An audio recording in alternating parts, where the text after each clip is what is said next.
ঢাকা মহানগরে ২৫৪টি মন্দিরের মধ্যে ৮৯টি মন্দিরকে অধিক ঝুঁকিপূর্ণ হিসেবে চিহ্নিত করেছে ঢাকা মেট্রোপলিটন পুলিশ। বিকেলে ঢাকেশ্বরী মন্দির পরিদর্শন শেষে ডিএমপি কমিশনার সাংবাদিকদের জানান, গেল বছরের তুলনায় এবার আইনশৃঙ্খলা পরিস্থিতি আরও সুসংগঠিত।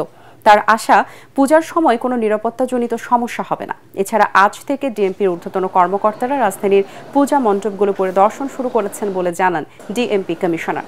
তিনি জানান, নিরাপত্তা নিশ্চিতে প্রতিটি মণ্ডপকে 4টি শ্রেণীতে ভাগ করে বিশেষ ব্যবস্থা নেওয়া হয়েছে।